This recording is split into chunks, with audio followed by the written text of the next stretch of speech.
Okay, so let's get into it. This is the final part of our New York Spray Packs trilogy. We're looking at this last piece you sent. The Mylars are coming.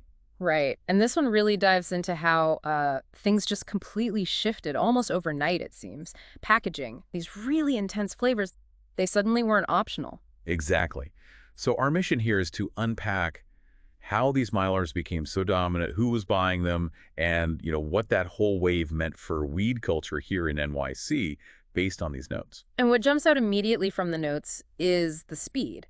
Around 2022, maybe early 2023, the whole flower scene in New York just flipped. Yeah, flipped is the right word. Suddenly, it wasn't about strain names anymore. It was all like Yeah. bubblegum, cinnamon toast, blueberry pancakes, these dessert flavors. And the notes list out those specific brands that just flooded the streets. You had Sprinklez, Fanta, Selpackz, Terps. Yummies and candies are US too. You couldn't really miss them. And crucially, the notes point out that most people buying this stuff, at least initially, they had no idea it was sprayed. Right, they thought they were getting some kind of high-end indoor flower. Yeah, and it was those really wild flavors. The notes single out Sprinklez here that kind of hooked people before they maybe realized what was going on. By then, it was just everywhere. And this is where the Mylar bag itself becomes central. Your notes stress this. Hmm.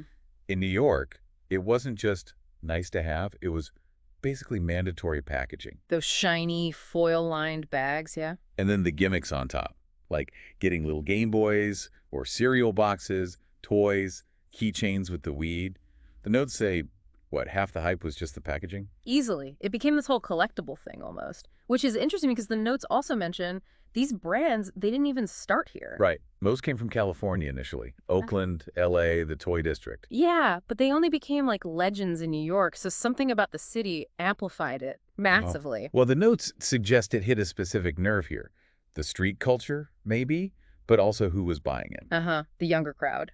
Exactly. Gen Z, basically. People who grew up already used to flavored vapes, maybe getting their menus off Instagram.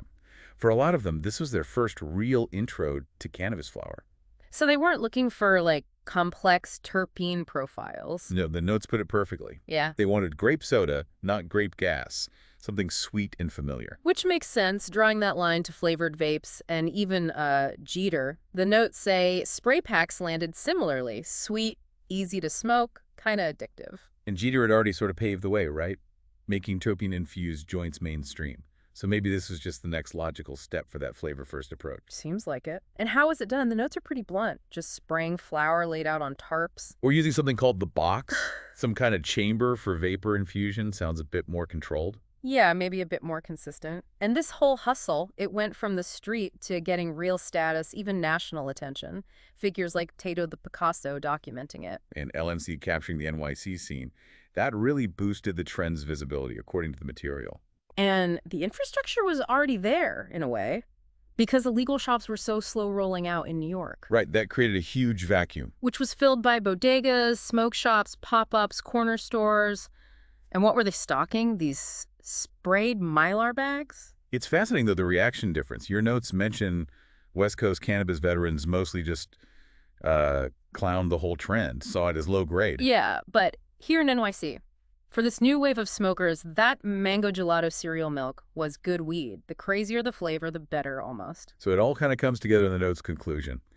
The slow legal market rollout meant this spray pack wave just became too big to stop. It was cheap, it was sweet, it was absolutely everywhere. It wasn't just a workaround anymore. No, it morphed into, well, a whole culture, a market force, a movement, really, within the city. So looking back at all this, it's a pretty stark picture, isn't it? How a market gap plus specific packaging trends plus a certain consumer taste, it didn't just launch a product, it created a whole subculture in New York. Yeah, it really makes you think. And that leads to the final question for you listening. In the market that changes this fast, how much does the packaging, the flavor, actually end up defining what a new generation thinks is premium or even just good, something to definitely chew on?